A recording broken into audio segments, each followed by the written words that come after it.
Good afternoon, everyone. I am Gerald Alexander, and I shall be your presenter for today. So let's look at the agenda. So on our agenda, we firstly have CAPS related background to the writing process writing stages, differences between essay and transactional writing requirements, reflective essay and formal application letter, benefits of teaching writing as a process, and lastly, the challenges of process approach. So what does CAPS say about the process of writing or the writing process? So firstly, the CAPS document on page 30 claims that writing and presenting combines three elements. Firstly, using the writing process. Secondly, learning and applying knowledge of the structure and features of different text types. And thirdly, learning and applying knowledge of paragraph and sentence structure and punctuation. According to CAPS, writing instruction will usually involve working through the writing process. So process writing stages. The writing process is actually comprised of 6 stages. And in our little picture at the bottom of the screen, we can see that the first stage is pre-writing, drafting, revising, editing, and publishing. So when it comes to the first stage, which is planning and pre-writing, pre-writing or planning stage actually involves activities such as figuring out the purpose and audience of the respective writing piece. When a learner is writing a piece of work or a writing piece, they should actually figure out why or what is the purpose of me writing this type of text, and who am I addressing it to? Who is the audience that is going to read this type of work? Another activity that is also found in the first stage is brainstorming. Brainstorming involves thinking critically, coming up with ideas, and the other one is analyzing the form. There's different types of form when it comes to writing and text. So it is also very important to see how the form is going to take place, the structure and the format of the writing piece. Drafting is our next stage. So drafting stage includes the process of placing the ideas into words. So here we find out that all the ideas that the learners come up with before even starting to write is actually being put into physical work now. So this process also involves how the learner's sentence structure is going to take place, how they're going to break up the ideas into different paragraphs, and which type of words are they going to use, the type of register, tone, and how they're going to structure the sentences and break up and headings and all of those type of things like. So let's look at the next one. Revising. It is very important always to backtrack and to check if there's important things left out, if there's things that are not in place. So revising is a very important stage in writing as it helps learners to backtrack or track back. Activities in this stage involves clarifying certain concepts, reorganizing, refining ideas and sentences, and changing, removing, or adding certain concepts. Okay. Process writing stage is continued. So we'll look at the fourth stage, which is editing. Editing involves activities of checking punctuation, full stops, commas, exclamation marks, question marks, asterisks, and all of those type of punctuation. Even capital letters, we find learners writing names of characters if we're writing about a book or if we're writing about a character. They leave out the capital letter of the names of the characters or the names of the books if it's a literary essay, and we find all of those type of things. So it's very important always to go check if the spelling is correct, if punctuation is in order. Spelling, here we have an example, there or there. So the first there is actually the position over there. The other there refers to like them, like their car. So it is always important to check if you use the correct word and the spelling of the word. Okay, other activities also include checking grammatical errors or inaccuracies and the use of contractions like he's, won't, should have, should have, could have are not actually allowed in formal and academic writing. This is a point that needs to be stressed and be taught in high school, that learners should know that they cannot use contractions. So that is one big part that they also need to go back to edit to check if they're using words like is, won't, and all of those type of contractions. And our fifth stage is proofreading. So proofreading is very, very important. It is your final checkup to see if everything is in place. It is used to check if all sentences are complete. Proofreading is to double check the work to see whether there's anything that is out of place, because this is the final step before our final stage, which is presenting. So presenting is the final stage in the writing process. The presenting stage involves rewriting everything correctly and neatly to be able to submit the final written piece. If it is possible, perhaps before presenting, you could perhaps, if it is possible in that sense, to check with someone else, let someone else read through it to check if everything is fine before submitting the final draft or the final written work. So presenting is the final stage in the process of writing. And we'll move on to our next slide. Differences between essay and transactional writing requirements. So we'll look at the essay requirements first. So in essay requirements for English home language, FET, the word count is very important. So there we have grade 10, it's 300 to 350 words.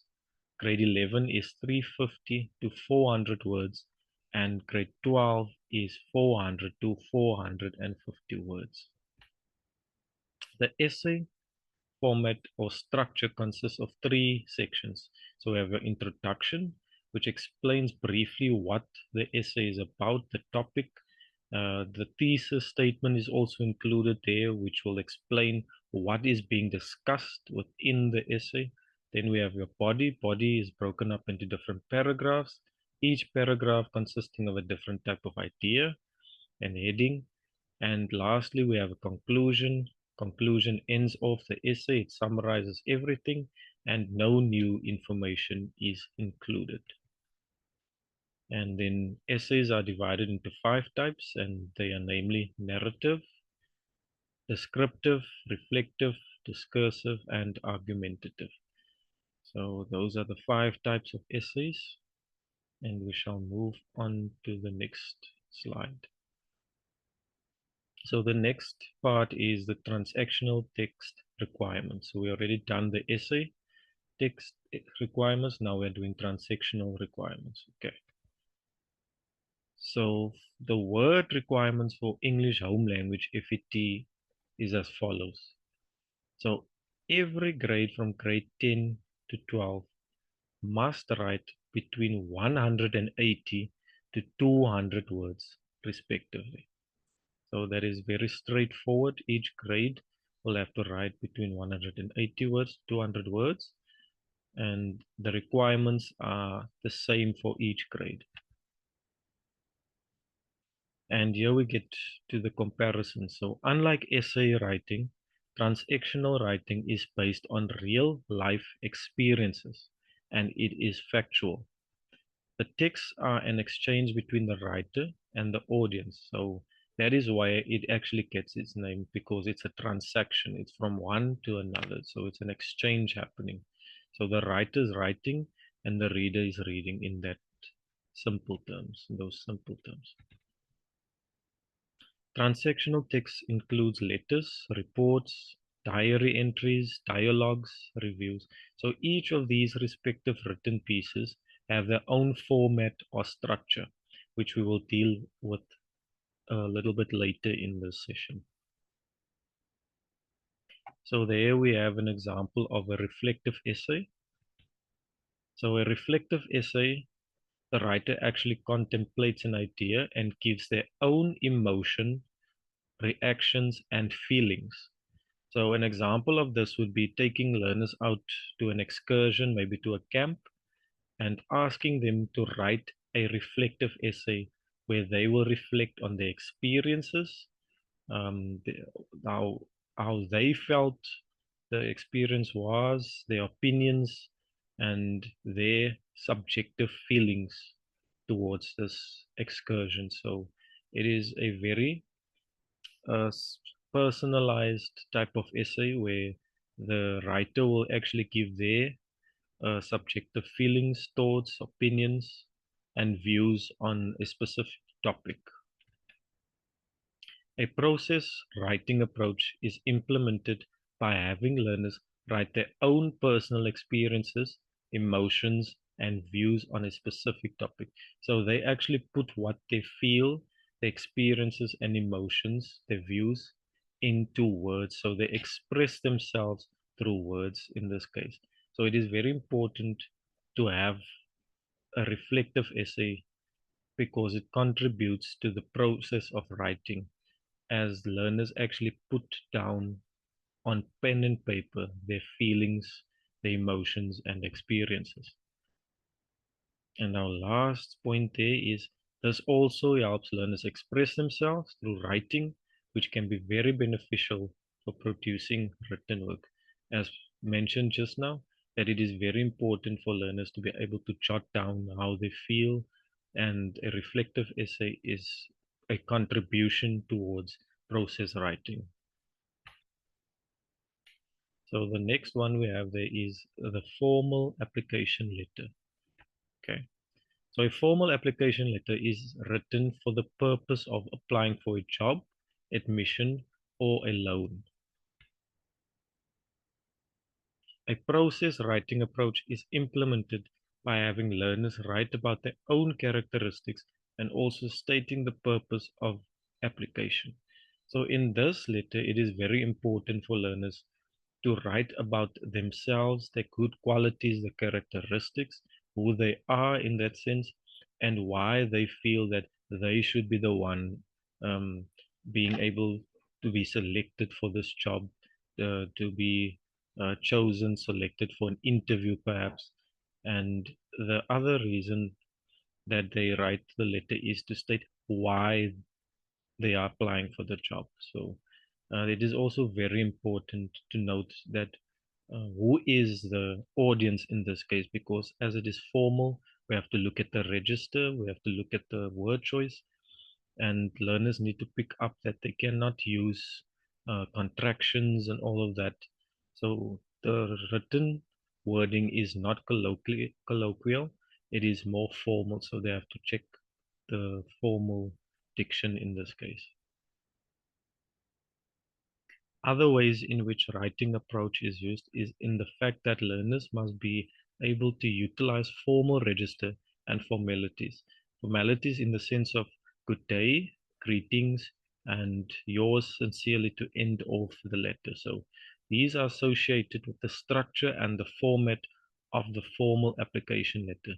So it is very important when it comes to the writing process so that they are able to convey this message and all of the formalities and to be able to contribute to the writing process, as they should know the difference between formal and informal language and formalities and the structure and format that is associated with specific writing pieces, especially when it comes to formal letters. They should know the difference between formal and informal language. So it is beneficial for learners to write application letters or formal application letters, as one day they themselves will need to apply for jobs, for work, and will need to be able to know the structure and how to write their own application letter. So this is very beneficial for their future and their life after school and all of that when they're applying for jobs. So it is very important so that they know one day that they should not include contractions, that they should be formal, using the proper terms, the wording, and all the formalities that are associated with the formal application letter. So benefits of teaching writing as a process. So according to Parody 2016, he describes the writing process as the way of breaking down the task of writing into smaller parts or components. So there are four benefits to teaching writing as a process according to Parody. So the first one is the pre-writing or planning stage helps learners to map out the ideas and organize all these ideas to be able to architect their work before actually start putting pen to paper.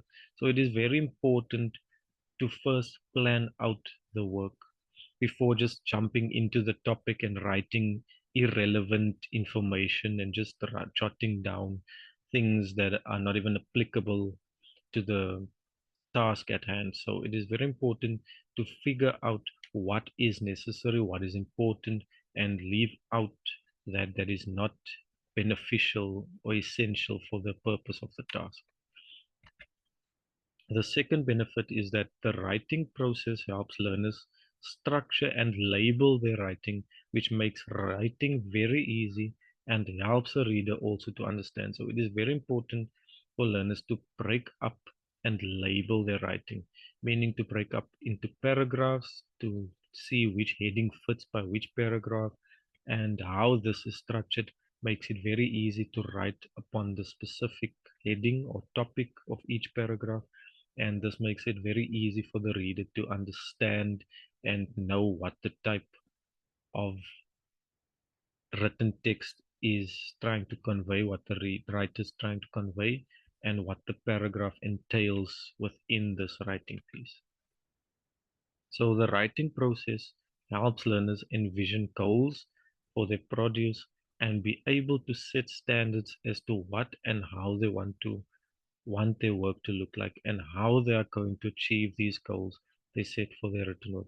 So it is very important for learners to plan, as this also helps them set goals and envision how their writing piece is going to look at the end.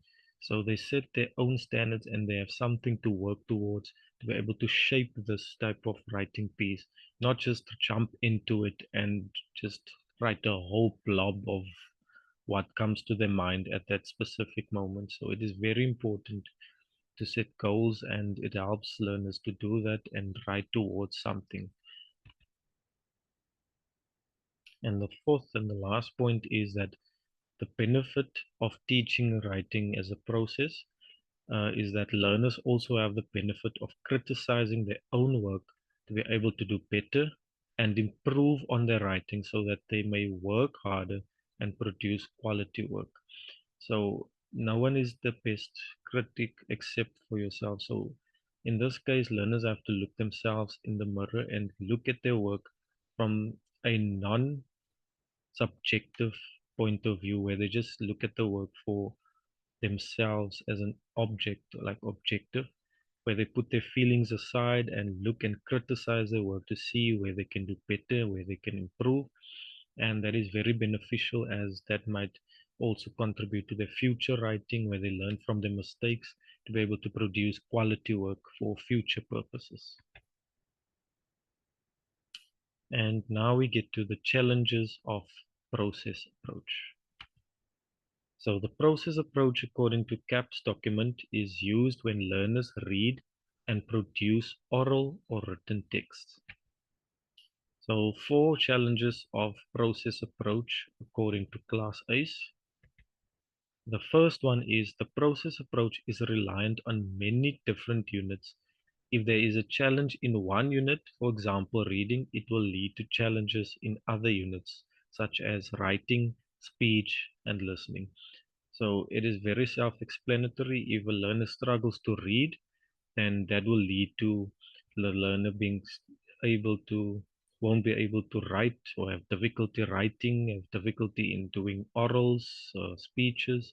and have difficulty in listening. So these units are intertwined, they're interrelated. So if there's a problem in one, it might lead to a problem in the next one. The approach focuses a great amount of time on the writing process, which may result in less time being spent on other important areas such as developing speech, listening, and reading. So it is very, very important for time management, as writing can take up a lot of time. So in this case, it might be a bit of a challenge to manage time, as more time is spent on the writing process and less time on developing speech, listening, and reading skills. Thirdly, limited resources is another challenge of the process approach. So when it comes to resources, and we give learners a researchable topic to go and research to write upon. Not every learner might be able to have access to internet, have access to technology to go and research the topics at hand.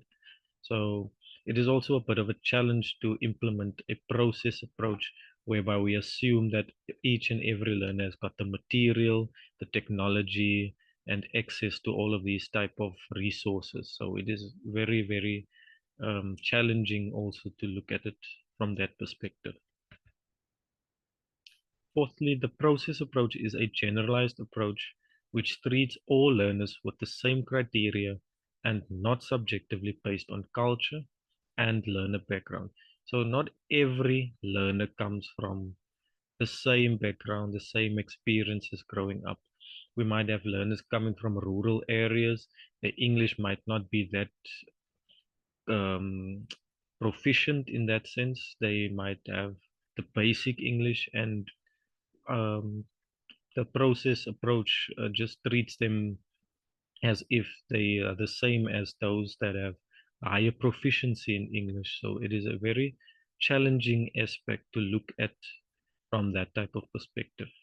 So the challenge lies in the idea that not all learners have had exposure to the English language, and every learner's proficiency is different in that sense. And some learners might have difficulty expressing their ideas through a written platform. So there we have our preferences, and I believe that is it from my side. So thank you everyone for listening, and have a great day. Thank you.